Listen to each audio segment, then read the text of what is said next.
में चल करके आई थी।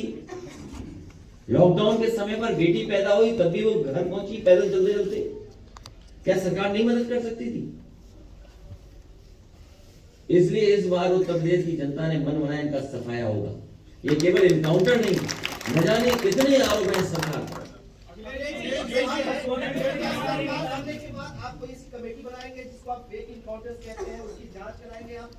अभी हमारा मैनिफेस्टो आ जाने दो। मैनिफेस्टो में बहुत सारी चीजें रहेंगी और इसलिए रहना जरूरी है कि आप बताइए, क्वेश्चन पेपर लीक हो रहा, परीक्षा नहीं हो पा रही, जांच कहां होगी? कोई एसआईटी करेगी? एक ही तरह की जांच, एक ही जगह जांच, कौन भरोसा करेगा इस सरकार पर? दीदी वो लेटर दे दो। जो समाजवाद है वही अम्बेडकरवाद है, जो अम्बेडकरवाद है वही समाजवाद है। लेकिन डॉक्टर राम मनोहर लोहिया, डॉक्टर बाबा साहब अम्बेडकर जी दोनों ही जाति उसको तोड़ना चाहते थे। रुकमणी दीदी, रुकमणी दीदी, एक मिनट, एक इनका सवाल है। गोरखपुर की दूरी लगभग 800 किलोमीटर है और ये एक पत्रकार के सवाल के साथ साथ तमाम गोरखपुर वासियों का सवाल है। लखनऊ से दिल्ली जाने में ज्यादा समय नहीं लगता है, क्योंकि बीच में पड़ता है आगरा से लखनऊ एक्सप्रेस वे। गोरखपुर वालों का सवाल ये है कि क्या जिस तरह से आगरा से लखनऊ एक्सप्रेस वे बना है, क्योंकि बहुत ही ज्यादा सड़कें टूटी हुई है और एक राम जानकी मार्ग है। ठीक है, ठीक है। अरे सवाल पूछ लो यार, अरे बेटा यार, अरे सवाल पूछ लो यार, नेतागिरी करने लग गए भाई। हाँ ठीक है, मैं समझ गया बात को। ठीक है,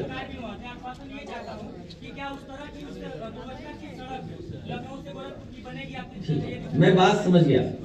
मैं दोनों बातों का जवाब देता हूँ आपको। मुझे याद है कि बाबा मुख्यमंत्री जी सरकार बनते ही झांसी चले गए। बाबा मुख्यमंत्री जी सरकार बनते ही सबसे पहला दौरा झांसी हुआ उनका, और वो झांसी में जाकर के खड़े होकर के कहा कि झांसी से सीधा दिल्ली के लिए हम एक्सप्रेस वे बनवा देंगे।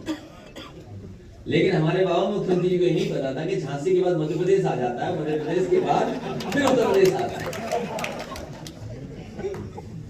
जो गोरखपुर की बात की है, मैं अपने नौजवान साथियों गोरखपुर और पूर्वांचल के लोगों को भरोसा दिलाता हूं। समाजवादी सरकार थी तो कोशिश थी कि लखनऊ के किसी कोने से, किसी जिले से कोई अगर लखनऊ आना चाहे तो वहां के लोगों को 4.5 घंटे से ज्यादा समय लखनऊ पहुंचने में नहीं लगना चाहिए। इसीलिए लगातार एक्सप्रेसवे और डिस्ट्रिक्ट हेडक्वार्टर्स को 4 लेन से जोड़ा जा रहा था। मैं भरोसा दिलाता हूं कि एक्सप्रेसवे बन रहा है। उस एक्सप्रेसवे की गुणवत्ता आगरा लखनऊ से भी बेहतर होती, लेकिन हमारे बाबा मुख्यमंत्री क्योंकि जानते नहीं कुछ चीजें, इसलिए उन्होंने एक्सप्रेसवे की गुणवत्ता गिरा दी है, खराब की है। गोरखपुर के लिए सड़क बन जाएगी और एक्सप्रेसवे जिस तरीके जोड़ रहा है उसे जोड़ने का काम करेंगे। दूसरा इन्होंने कहा राम जानकी मार्ग। अगर आपको याद हो तो एक बस यात्रा चली थी, और वो यात्रा बस चल रही कि नहीं चल रही, जो नेपाल बॉर्डर से चलती थी। और उस समय मैंने मांग की थी कि जिस यात्रा में लोगों की आस्था जुड़ी है, भरोसा जुड़ा है, लोग परंपराओं से जुड़ना चाहते हैं, हमारी धार्मिक यात्रा करना चाहते हैं, उस सड़क को 6 लेन बनना चाहिए। 6 लेन मैं आज भी मांगता हूं, और इस नौजवान जो पत्रकार है उससे जुड़ा हुआ कहता हूं कि सरकार को इसकी बात सुननी चाहिए। हमारी नस्ल ने, और हमने नहीं सवाल इससे पूछवाया, अपने आप इसने सवाल किया है। वो तो बात इसके सवाल से मुझे याद आ गई है कि कम से कम नेपाल को जोड़ने वाली सड़क जिसकी समाजवादी पार्टी ने मांग की थी कि 6 लेन बनना चाहिए। दिल्ली में, यूपी में उनकी सरकार है, डबल इंजन की सरकार। कब इस मार्ग को 6 लेन बनाएगी ये बता दें।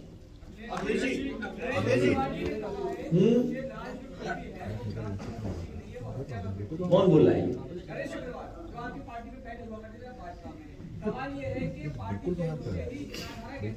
उनका घर चेक करो, अभी भी लाटू भी मिल जाएगी। और वो तक आगे रखिए, उन्होंने उनका पार्टी बदलनी पड़ जाएगी।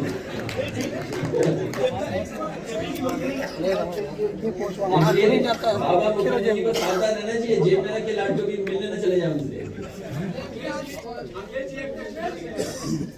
कुछ समय से सरकार के द्वारा विज्ञापन जारी कराया जा रहा है लाल टोपी का विज्ञापन और ये बताया जाता है सभा के पहले और बाद में विज्ञापन तो लाल टोपी वाले व्यक्ति के बारे में जो दिखाया गया है। देखिए, ये लाल टोपी का सवाल नहीं है। सवाल मैंने अभी तुम्हें आपको पढ़ के सुनाया। मैंने मुद्दे क्या है? क्या फरार कप्तान समाजवादी सरकार में हुआ था?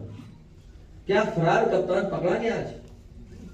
हमें आप बताओ, फरार कप्तान पकड़ा गया कि नहीं पकड़ा गया? इस सरकार ने झूठे मुकदमे लगाए, झूठी जांच कर रही सरकार, इनका झूठा प्रचार है, इनके वादे जुमले हैं, इनके पास झूठ का फूल है। अत्याचार इनकी सरकार में, उत्पीड़न इनकी सरकार में, झूठे एनकाउंटर, झूठी हत्याएं कितनी हुई सरकार में, बताइए। इसलिए जनता इनको हटाना चाहती है। सवाल रंग का नहीं है, सवाल किसी टोपी का नहीं है। ये बहस को बदलना चाहते हैं, लेकिन सवाल ये है कि किसान की आय दोगुनी होगी कि नहीं होगी। मेरा सवाल है, एनसीआरबी 2020 का आंकड़ा है, अकेले लखनऊ में 700 से अधिक अपहरण के कांड हुए हैं। कानून व्यवस्था की बहुत बातें होती है, इस पर क्या कहेंगे? एनसीआरबी का डाटा ये कहता है कि उत्तर प्रदेश की कानून व्यवस्था ध्वस्त हुई है। और मुझे खुशी है इस बात की, जिस समय डीजीपी मीटिंग हुई थी, यहाँ पे देश के डीजीपी आए थे, वो आश्चर्यचकित थे कि कैसी बिल्डिंग बन सकती है। एक पुलिस हेडक्वार्टर ऐसा भी बन सकता है। और सुनने में ये आ रहा है कि किसी को इतना पसंद आया कि सबसे ज्यादा समय उन्होंने वहीं गुजारा, कोई रात में सोया भी वहां पर। तो सोचो, समाजवादियों की कितनी बड़ी देन है। एक स्ट्रक्चरल चेंज जो रिस्पांस सिस्टम न्यूयॉर्क का था, वो दिया है। आप क्या उम्मीद करोगे बाबा मुखर्जी जी से, जो अभी तक बैल नहीं पकड़ पा रहे? अभी आगरा में गए, बैल आ गए उनके सामने। वो मिलने आया था कि नमस्कार करने आया था, मुझे यही नहीं पता। कभी सवाल ये भी तो उठाया करो कि बताओ, बाबा मुखर्जी जी से मिलने कोई आया आगरा में? कौन आया था? आप लोग को ये बैलावाज चलेगी तो आप पे भी केस हो जाएगा। अखिलेश जी, ये सवाल 2017 में भी समाजवादी पार्टी की जीत जो है निश्चित दिखाई दे रही थी, लेकिन जब परिणाम आए तो आशा के विपरीत आए। नहीं, इस बार जीत रहे हैं, छोड़िए, अब जीत रहे हैं। ये सरकार होने जा रही है, आपको गिनती पूछना चाहिए, गलत सवाल।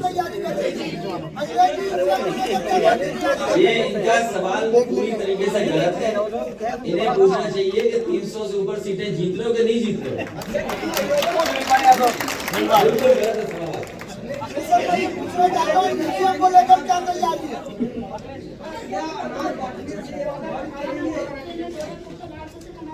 क्या चीज?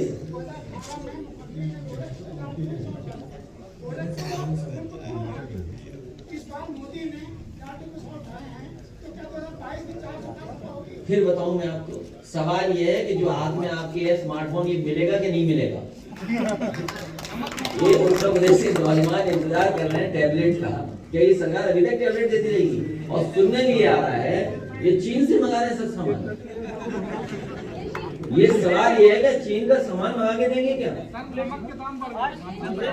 ये कपड़े के, नमक के, जूतों का हर कीमत बढ़ी। जब जीएसटी लग जाएगा, जब डीजल पेट्रोल महंगा हो जाएगा, तो सब कीमतें बढ़ेंगी कि नहीं बढ़ेंगी? इसीलिए मैंने कहा आधी कमाई हो गई है और महंगाई दोगुनी है। अगर कमाई आधी होगी और महंगाई दोगुनी होगी तो खुशहाली कैसे आएगी? आप लोगों का जो वेतन कटा है पत्रकार साथियों का, वो भी अभी तक नहीं बढ़ पाया है।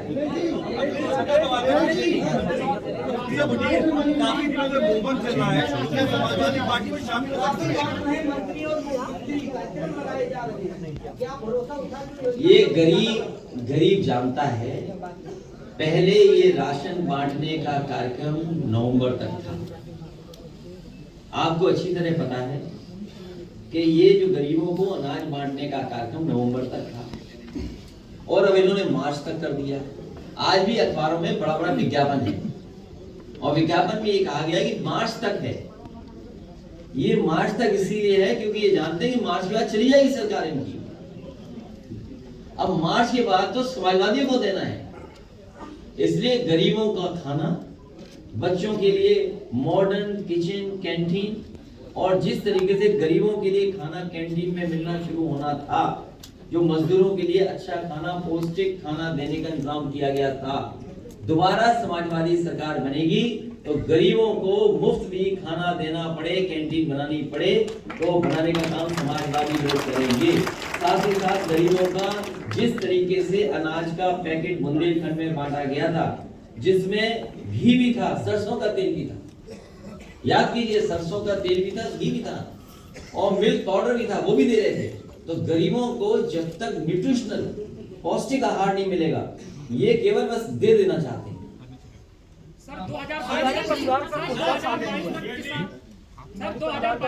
अरे पूछ रहे तो भाई, तुम्हारा सवाल बहुत पहले था, पूछ रहे। तिवारी परिवार का पूरा कुटुंबा शामिल हुआ है। इसके पूर्व आपने और संतोष पांडे जी ने भी कहा था समाजवादी पार्टी परशुराम जी की प्रतिमा लगवाएगी। ये प्रतिमा चुनाव से पहले लगेगी या समाजवादी सरकार बनने के बाद? भगवान परशुराम जी का सम्मान करेंगे और हमारे तमाम मंच पे बैठे नेता और सब लोग सहमत हैं। सरकार से पहले भी होगा उनका पूजा पाठ और जो भी करना होता है, और सरकार के बाद भी होगा। सरकार से पहले और बाद दोनों टाइम है। 2 करोड़ लोगों को रोजगार दिया है और लखनऊ की इको गार्डन में 7-8 विभाग के स्टूडेंट जो है वो बेरोजगार रहते हैं। आपको झूठ बोलने वाला ढूंढना है कहीं?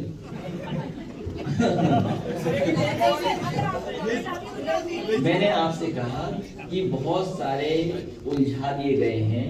नौकरी जिस तरीके से परीक्षाएं होनी चाहिए थी, परीक्षाएं नहीं हुई, तमाम नौकरियों को उलझा दिया गया। समाजवादी सरकार बनेगी तो सभी विभागों में और सभी जो नौकरियां रद्द हुई हैं या पेपर लीक हुआ है, उनको हरा करके नौजवानों को नौकरी देने का काम होगा। वो तमाम शिक्षा विभाग में, चाहे वो 69,000 वाले बच्चे हों, चाहे डीटी वाले बच्चे हों, शिक्षा मित्र वाले हों, बीएड वाले हों, डीटी वाले हों, इन तमाम बच्चों की समस्या का समाधान करने का काम समाजवादी सरकार में होगा और वो घोषणा पत्र का इंतजार करिए। बीजेपी के दो कद्दावर मंत्री कमो वक्त चल रहा है, जिसमें अनुप्रिया पटेल की में काफी ज्यादा लड़ाई चल रही है। क्या समाजवादी पार्टी हमें तो एक ही बात, के अंदर गठबंधन हो सकता होगा? हमारी जानकारी में एक ही चीज की है कि इन्हीं के लोगों ने, बीजेपी के लोगों ने ही बीजेपी के नेता को पैदल पैदल चला दिया, इतना हमें पता है। तो जब 4 गाड़ी में चलने वाले अपने ही मुख्यमंत्री को पैदल कर देंगे तो सोचो क्या होगा। प्रधानमंत्री जी कल काशी विश्वनाथ कॉरिडोर का लोकार्पण करने आ रहे हैं और अगले महीने श्री राम एयरपोर्ट अयोध्या का शिलान्यास भी करेंगे। इसका चुनाव में आप कितना प्रभाव देखेंगे? उसी से जुड़ा हुआ योगी कैबिनेट में वहाँ तैयार है काशी को। अच्छा, एक बात तो मानोगे नहीं, और मैं तो आपसे चाहूंगा कि बहस करिए। कल सरयू वाली योजना थी, आपको आंकड़े निकालने चाहिए और 12 से लेकर 17 तक कितना काम हुआ, और आपको ये बताना चाहिए कि सच कौन बोल रहा है। इसलिए उत्तर प्रदेश की जनता अन्नदाता के परिवार में खुशहाली कैसे आए, किसान हमारा खुशहाल कैसे हो। सवाल ये है कि किसान की आय दोगुनी नहीं हुई। ये किसान की आय दोगुनी का वादा किसने किया था? क्या आप जानते हैं किसने वादा किया था? आप सब जानते हो कि किसने वादा किया था। आज की महंगाई में जब खाद नहीं मिल पा रही है, डीएपी नहीं मिल पा रही है, पैदावार बढ़ेगी नहीं, सब चीजें बाहर से लाई जा रही हैं, तो किसान की आय कैसे दोगुनी होगी? ये जवाब न पूछ ले, इसका ये सवाल जनता न कर दे। इसीलिए काशी विश्वनाथ कॉरिडोर, और काशी विश्वनाथ कॉरिडोर भी अगर किसी ने कैबिनेट में पास किया था तो शुरुआत किसी की थी, तो समाजवादी सरकार की थी। वो भी हम डॉक्यूमेंट दे देंगे आपको, क्योंकि इस बार तो डॉक्यूमेंट के साथ बात करनी है, बिना डॉक्यूमेंट की बात नहीं होगी अब कोई।